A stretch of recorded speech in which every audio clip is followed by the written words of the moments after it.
तो ये हमारा कंप्लीट हो गया क्रॉस पॉलिनेशन का सेगमेंट, जो कि ये डायग्राम हमने बनाया था ट्राइमॉर्फिज्म का।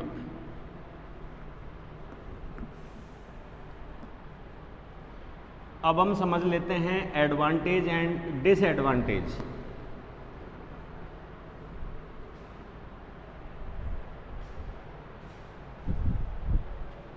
पॉलिनेशन को कर देते हैं क्रॉस, दैट इज पर परागण, और हमारे पास जो टॉपिक चल रहा है अभी वो हो गया एडवांटेज। पर परागण के क्या एडवांटेज हैं? तो अगर हम जो सेल्फ पॉलिनेशन हमने पढ़ा, स्व परागण, उसके अगर डिसएडवांटेज की बात करें तो उसमें से काफ़ी कुछ हद तक हमको क्या मिल जाता है, इसमें फ़ायदा मिल जाता है, तो वो इसके लिए क्या हो गया एडवांटेज, और सेल्फ पॉलिनेशन के लिए हो गया डिसएडवांटेज।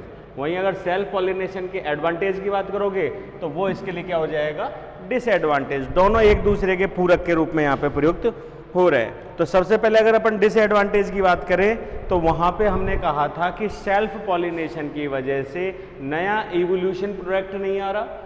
दूसरा क्या नहीं आ रहा, वहाँ पे एक नई स्पीसीज ट्रेट, या अगर अपन बात करें किसी जाति की, मतलब एक नई फसल की उत्पत्ति की अगर अपन बात करें तो ऐसी कोई उत्पत्ति अपन को वहाँ पे नहीं मिल रही।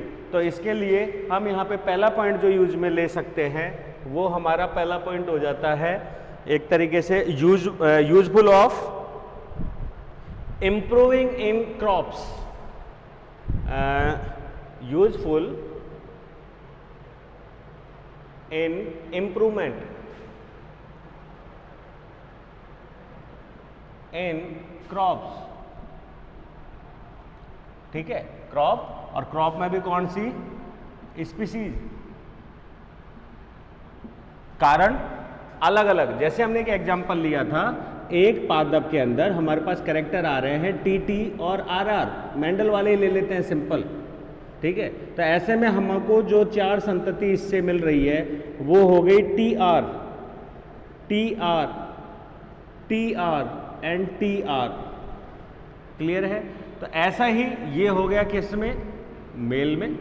इसी को अगर अपन बात करें फीमेल में, फीमेल में अगर अपन बात कर रहे हैं तो यही चार हमको कॉम्बिनेशन इसमें भी मिल जाएंगे, capital T capital R, capital T small T capital R, और small T small R. Clear है? अब इसमें से कोई भी संयोग अगर यहाँ पे युग्मन करता है मेल और फीमेल का, कोई भी XYZ किसी को भी अगर हम जोड़ ले तो हमारे यहाँ पे संयोग जो बन रहा है 4 × 4 मतलब 16 कॉम्बिनेशंस बनते हैं। इसको जोड़ते हैं तो TTRR, tall and round. Clear है? अगर हम इसको जोड़ते हैं इससे तो भी हमको क्या मिल रहा है यहाँ पे, capital T small T capital R small R, एक तरीके से वाहक के रूप में, लेकिन टॉल एंड राउंड।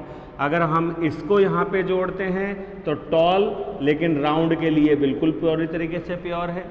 ठीक है, इस फाइनल को पहले को जोड़ते हैं तो हमको मिलता है कैपिटल टी आर और आर। तो ऐसे में अगर अपन जाएं तो हमको संकर ओज की प्राप्ति हो रही है। अगर आप इसको देखें तो ये भी ओज है और ये भी ओज है, ये भी ओज है, और ये बिल्कुल कैसा हो गया, पेरेंट के समान। तो इन सारे कॉम्बिनेशन में अगर अपन पर परागण कर रहे हैं, क्रॉस पॉलिनेशन, तो ये एक एग्जाम्पल काफ़ी है जो समझा सकता है कि पेरेंट्स के अंदर केवल वाहक, इसका भी केवल क्या है वाहक, वहीं फीमेल भी टॉलनेस के लिए क्या है वाहक, और राउंड शेप के लिए भी क्या है वाहक। क्लियर है? तो यहाँ पे जो दोनों का कॉम्बिनेशन है वो वाहक है। इनमें लक्षण तो टॉलनेस के मतलब प्रभावी आएंगे, लेकिन इनमें एक रिसेसिव कैरेक्टर है। ऐसे में जब अपन देखते हैं तो यहाँ पे आर का रिसेसिव नहीं है, टी का रिसेसिव नहीं है, और यहाँ दोनों का नहीं है। तो ये तीनों की तीनों संततियाँ तो कैसी हो गई ओज, और इसकी अगर अपन बात करते हैं तो ये हो गया नॉर्मल। तो इस कॉम्बिनेशन क्रॉस पॉलिनेशन की वजह से जेनेटिक अप्रोच में चेंज, वेरिएशंस डेवलप होने के चांसेस होते हैं, और उसी का ही नतीजा है कि हमें क्रॉप जो स्पीसीज है उसमें क्या मिलता है, इम्प्रूवमेंट। और इस इम्प्रूवमेंट को हम यहाँ पे कह सकते हैं, फर्स्ट पॉइंट जो कह सकते हैं वो है हाइब्रिड विग्योर, संकर, ओज, एक तो हमको ये प्राप्त होता है। दूसरा अगर अपन बात करें तो इंट्रोड्यूस,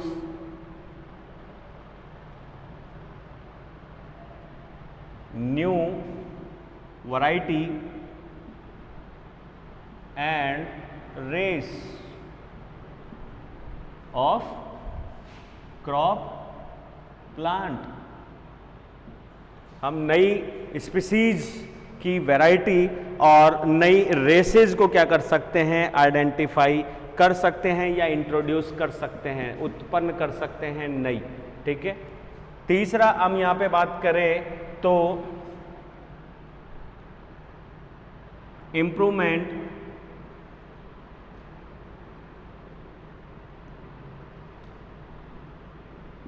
इन जेनेटिक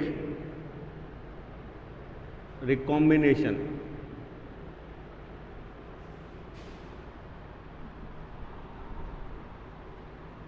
पुनर्योजन, आनुवांशिक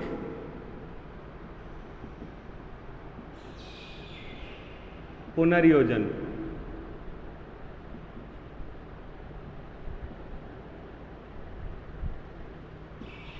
आनुवांशिक पुनर्योजन में क्या कर सकते हैं, इंप्रूव कर सकते हैं। ये हो गया। ठीक है। दूसरा एडवांटेज अगर अपन यहां पे लेके चले इसमें, तो जो आनुवांशिक इंप्रूवमेंट हमने किया है उसकी वजह से हम bad characters,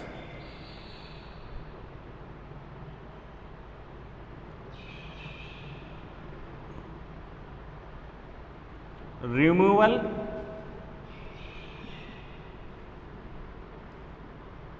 strategy for bad characters,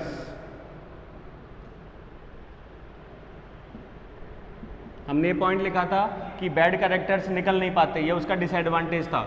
ये इसका एडवांटेज हो गया कि इसकी वजह से हम यहाँ पे बैड कैरेक्टर्स को भी उन्मूलन कर सकते हैं, उनको भी हटा सकते हैं, हटने के चांसेस जो हैं वो यहाँ पे हो जाते हैं। जेनेटिक इंप्रूवमेंट हो जाता है, नई स्पीसीज सामने आ जाती है, हाइब्रिड विग्योर जो है उसकी क्या हो जाती है, प्राप्ति होती है।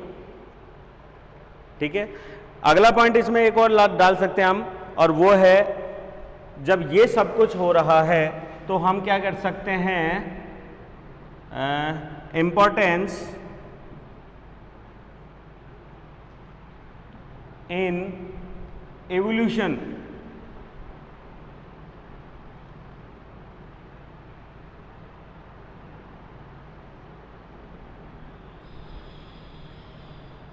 जब सही बात है कि नई स्पीशीज सामने आ रही है तो इवोल्यूशन में इसका क्या है, योगदान है। इम्पोर्टेंस रोल या प्ले, यहां से कर देते हैं, play important role in evolution. ठीक है। और सबसे बड़ी चीज जो हम बात करें, जैसे कि वाइल्ड स्पीशीज में होता है कि अडेप्टेशन होता है पर्टिकुलर किसी डिजीज के लिए, जैसे इंप्रूवमेंट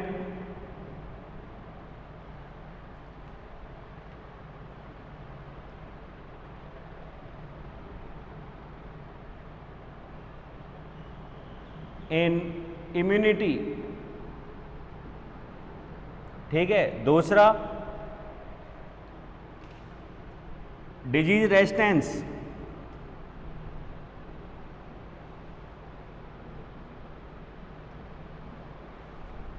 ठीक है।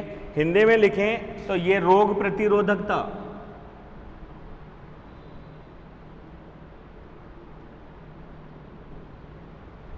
रोग प्रतिरोधकता, और ये हो जाती है एक हाँ सेम ही है।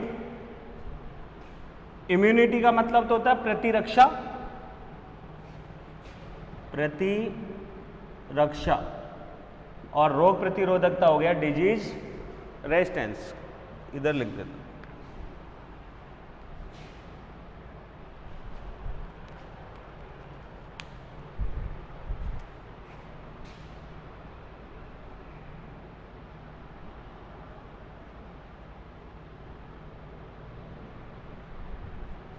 इम्यूनिटी का मतलब हो गया प्रतिरक्षा।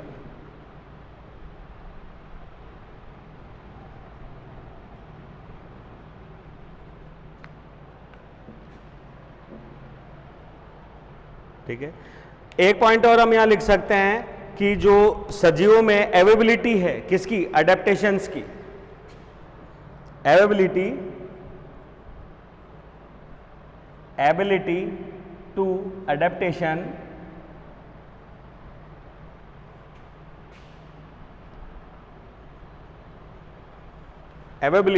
अडेप्टेशन किसके लिए, to changing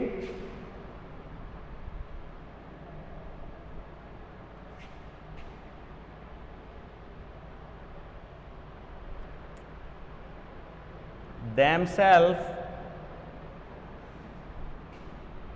to adaptation to changing themselves according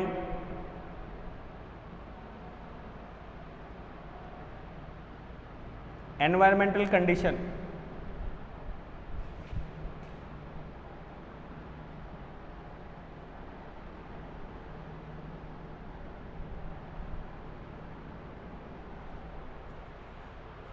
सजीव द्वारा जो मौसमी कंडीशंस चेंज अप्लाई हो रही हैं, मौसमी कंडीशंस को क्या कर सकता है, चेंज कर सकता है, उसके अनुसार क्या कर सकता है, मतलब उनको चेंज नहीं करेगा, खुद को डालेगा, मौसमी कंडीशन या जो के अनुसार अपने आप को अनुकूलित बनाएगा और उसके अनुसार अपने आप को ढालकर क्या करेगा, सर्वाइव करने की कोशिश करेगा। यही सारी चीज़ें जो है सेल्फ जो पोलिनेशन था उसके अंदर क्या थी, अडेप्ट नहीं थी, और ये उसके सारे के सारे डिसएडवांटेज में थे।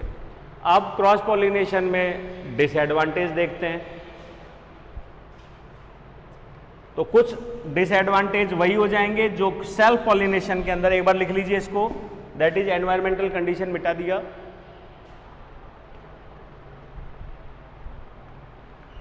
ये पॉइंट्स हो गए 1 2 3 4 5 6 7 8, और याद आता है और हम इसके अंदर आराम से जोड़ सकते हैं।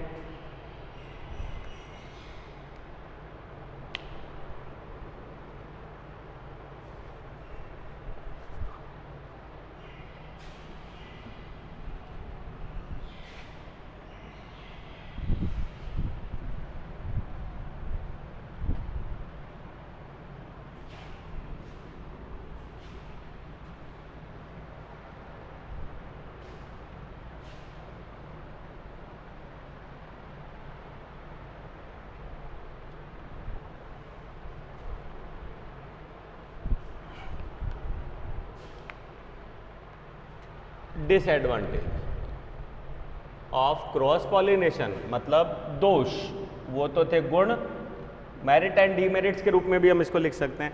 अब दोष की हम बात करें तो सबसे पहला जो दोष था वो ये था कि इसमें बहुत ज़्यादा बड़ी मात्रा में क्या होता है, पॉलन ग्रेन्स का निर्माण होता है। जैसे एक एग्जाम्पल अगर अपन यहाँ पे लें तो पहली बात तो पॉलन ग्रेन्स बहुत दूर तक जा रहे हैं, दूसरा एक मर्सिकुलेरिस का एग्जाम्पल अगर हम यहाँ पे दें, वो मर्क्यूलेरिस,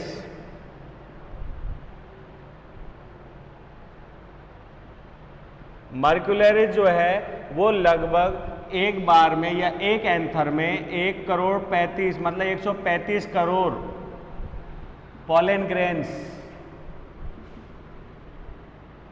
प्रोड्यूस कर रही है। ठीक है, तो ऐसे में बहुत ज़्यादा एनर्जी, पोषण और समय की खपत हो रही है, और क्रॉस पॉलिनेशन के लिए हमें पॉलन ग्रेन्स का नंबर इंक्रीज रखना पड़ता है बहुत ज़्यादा, तब जाके वो वहाँ पे सटीकता से पहुँचने का चांसेस होता है। और उसके बावजूद भी कभी कभी क्रॉस पॉलिनेशन क्या हो जाता है, फेल हो जाता है। तो ऐसे में डिसएडवांटेज की अगर हम बात करें तो पहला पॉइंट तो हमारा ये है कि क्या होता है, एक तरीके से वेस्टेज ऑफ पॉलन ग्रेन्स, या हम लिख सकते हैं हाईली वेस्टफुल स्ट्रेटर्जी या मेथड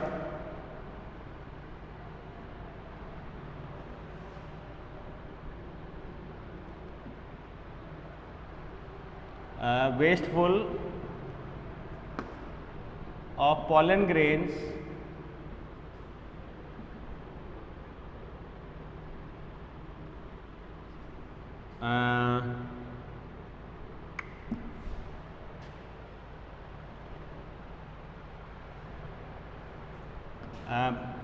पॉल्यूशन कर देते हैं, highly wasteful pollution method. Yes, ये सही है। परागण की विधि का एक तरीके से बहुत ही ज़्यादा खर्चीला या वेस्टफुल जो है वो मेथड है, ठीक है। क्यों? क्योंकि इसमें बहुत ज़्यादा मात्रा में पॉलन ग्रेन्स को बनाना होता है, तो इसके लिए उस पादप की एक तरीके से एनर्जी, पोषण, समय बहुत ज़्यादा चाहिए होता है। दूसरा अगर अपन बात करें, समटाइम pollination uncertain। अनसर्टेन का मतलब एक तरीके से अनिश्चितता।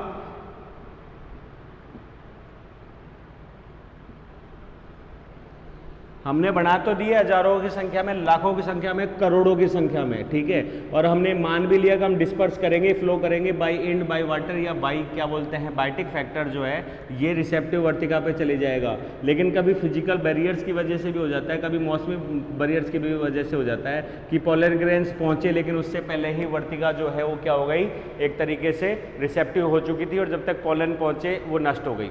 उसका भी एक फिक्स टाइम ड्यूरेशन है। या ऐसा हो कि जब पोलन पहुंचे जब वर्तिका ही रिसेप्टिव नहीं थी, और जब वो रिसेप्टिव हुई जब तक पोलन से डेड हो गए। तो ये बहुत सारे फिजिकल बैरियर्स जो है या फिजियोलॉजिकल कारण हो जाते हैं। तो हम ये कह सकते हैं कि इस स्ट्रेटजी में ये जरूरी नहीं है कि पॉलिनेशन हो ही जाएगा, यहाँ पे अनसर्टेन चांसेस भी बहुत ज़्यादा है पॉलिनेशन को फेल होने के लिए। दूसरा एक सबसे बड़ी चीज, this method depends on many more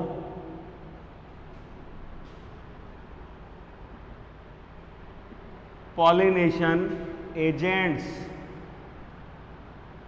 अगर अपन ब्रैकेट में डालें तो डाल सकते हैं कौन कौन से, हम यहाँ पे डाल सकते हैं बायोटिक एंड एबायोटिक एजेंट्स, ठीक है। मतलब सीधी सीधी सी बात है कि ये मेथड जो है वो एजेंट्स पे निर्भर करता है। अगर अपन एबायोटिक की बात करें तो एबायोटिक का मतलब हो गया लाइक विंड, लाइक वाटर। अगर अपन बायोटिक की बात करें तो बायोटिक के अंदर हो गया इंसेक्ट्स, मॉथ्स, वो सारे उसी में आ जाएंगे, बटरफ्लाई, मॉथ्स एंड सारी चीज़ें।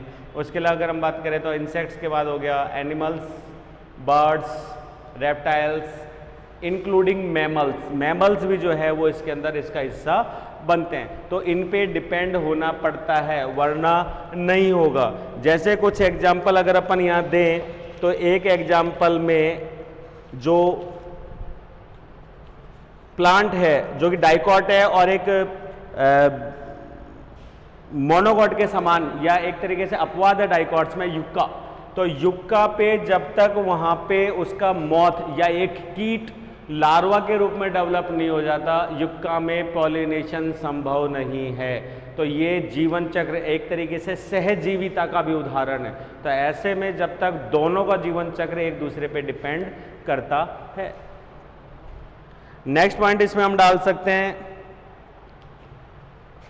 वेस्टेज ऑफ एनर्जी, ये हो ही गया।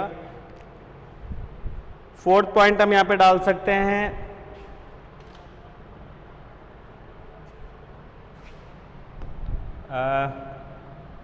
हमने वहां पे सेल्फ पॉलिनेशन में एक एडवांटेज लिखा था कि केयरिंग ऑफ क्या बोलते हैं प्रोजेनी, या फिर हम कह सकते हैं क्या मेंटेन द प्योर लाइन। तो प्योर लाइन की हम बात करें तो यहाँ पे हम कह सकते हैं कि यहाँ पे get lost of pure line characters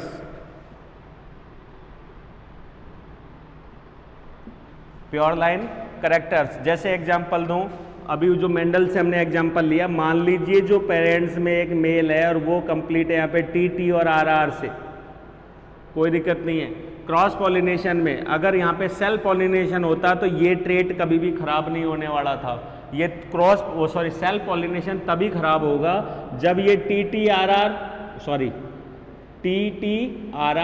का क्रॉस हो जाए टी आर से, या क्रॉस हो जाए टी आर से।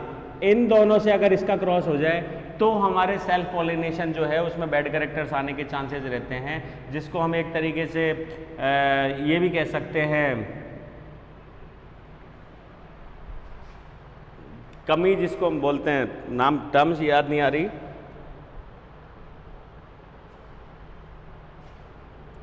Inbreeding depression. ठीक है, टर्म आ गई इनब्रीडिंग डिप्रेशन, वो वहाँ पे डेवलप हो जाती है इस कारण से। लेकिन अगर अपन बात करें कि एक जो कैरेक्टर है हमारे पास पेरेंट का, वो है पूरी तरीके से डोमिनेंट एंड प्योर, ऐसे में अगर हम उसकी क्रॉस करा दें इनमें से किसी से भी, तो इनमें से किसी से भी क्रॉस कराने पर ये क्या हुआ, हाँ आर, ये कैपिटल स्मॉल और ये पूरा तरीके से स्मॉल। तो ऐसे में अगर हम इसका क्रॉस इनमें से किसी से भी करा दें तो क्या होगा, जो ही इससे क्रॉस कराओगे हमारे पास कॉम्बिनेशन बन गया टी और आर। जहाँ ये प्योर था, डोमिनेंट था, वो अब कैसा हो गया, हाइब्रिड। और हाइब्रिड होने की वजह से जो प्योरिटी थी इस जाति की, वो क्या हो गई, अब डिस्टर्ब हो चुकी है। तो lost of pure line characters in the species और ट्रेड्स। क्रॉस पॉलिनेशन से कभी कभी अच्छे लक्षण जो हैं वो भी संतति में से चले जाते हैं।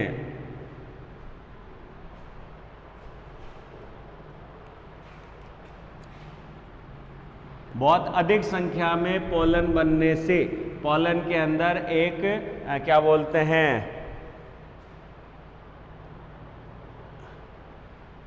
प्रोटीन है वहां पे, एक सेकेंड,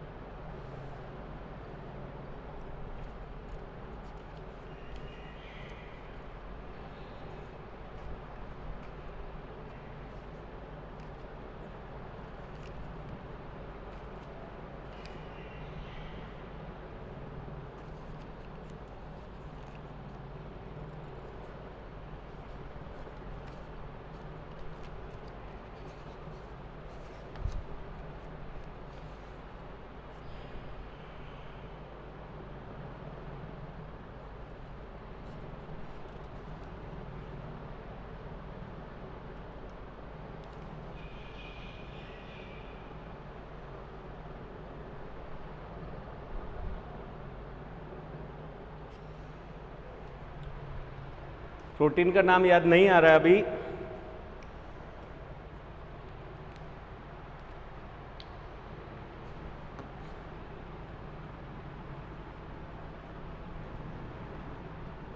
पोलन एलर्जी, जब पोलन ग्रेन्स डेवलप हो रहे थे तो टेपिटम लेयर ने सिक्रेट किया था स्पोरोपोलेनिन,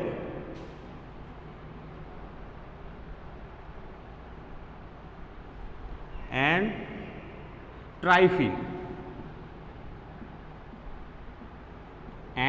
ट्राइफिन प्रोटीन, जो कि इसमें क्या पाया जाता है, पोलन ग्रेन्स में पाया जाता है। ये ट्राइफिन्स के लिए मैंने पिछली क्लास पोलन स्ट्रक्चर में भी समझाया था कि जो ट्राइफिन है, ठीक है, ये क्या कार्य करता है, ये एक तरीके से जल स्नेही होता है, वाटर फिलिंग होता है, और ये पोलन ग्रेन की एक्जाइन सतह के ऊपर होता है। जो ही ये किसी ऐसी सतह के संपर्क में आता है जो वाटर फिलिंग हो, तो जल अवशोषित करके और अपने बॉन्डिंग्स को तोड़ देता है और वहाँ पे रुक जाता है। और यहाँ पे यही कीमोटैक्टिकली भी इम्पॉर्टेंट है, वर्तिका को पहचानने का काम और उसको रिसेप्टिव करने का कार्य भी यही करता है। प्लस अगर रिसेप्टिव वो वर्तिका इसी प्रजाति की है और इसी के लिए है, तो ही ये वहाँ पे क्या करेगा, पोलन ट्यूब के जर्मिनेशन को स्टिमुलेट करेगा, वरना इसको क्या करवा देगा, एग्जिट। तो यहाँ पे ये जो ट्राइफिन है बहुत इंपॉर्टेंट है for pollination and pollen germination. परंतु कुछ मैमल्स के अंदर, मैमल्स की अगर हम बात करें, हमारी इंसानों की भी, तो ये जो प्रोटीन है ये बाय नासल जब हम सांस लेते हैं तो अंदर जाके ये जो प्रोटीन है ये जल अवशोषित करके और डेरिवेटिव्स के रूप में चेंज होता है, और उसकी वजह से कई तरीके की डिजीज, जैसे कि अगर हम बात करें तो hay fever,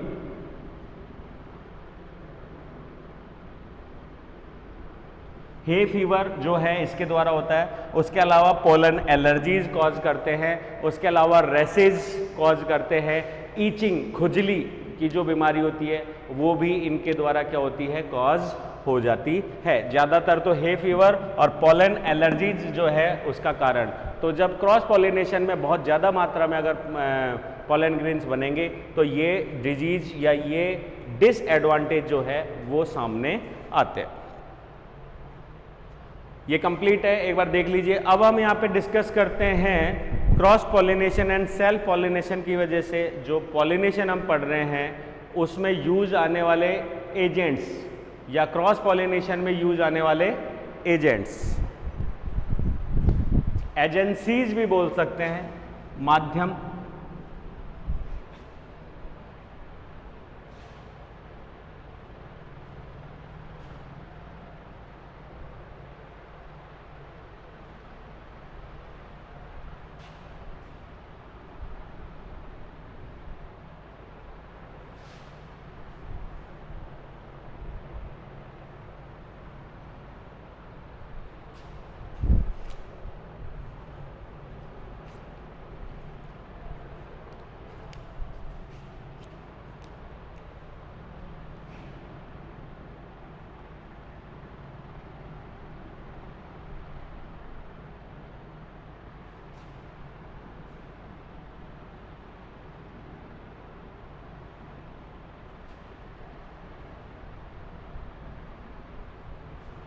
agents for cross pollination.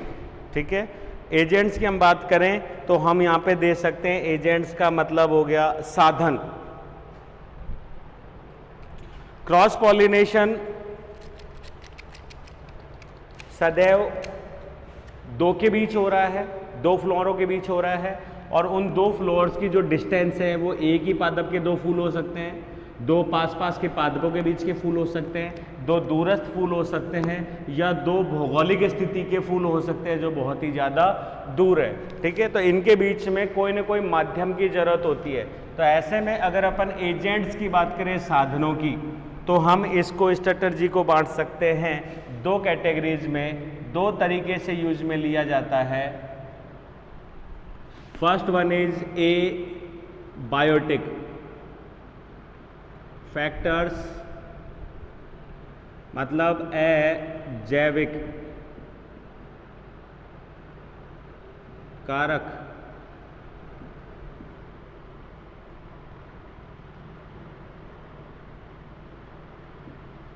ठीक है, दूसरा अगर अपन बात करें तो ये हो गया बायोटिक।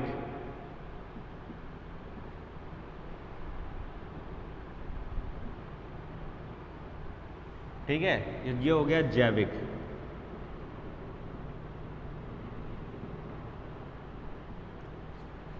एबायोटिक की हम बात करें तो इसके अंदर आ जाता है बाय विंड।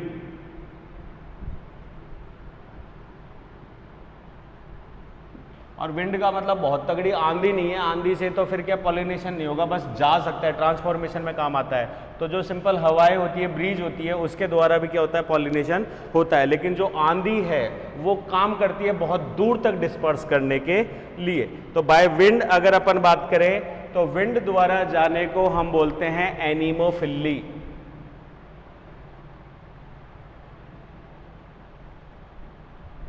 विल द्वारा होने वाले पॉलिनेशन जो है वो कहलाता है एनीमोफिली। और दूसरा जो स्ट्रैटेजी यहां पे आ जाती है वो आ जाती है बाय वाटर।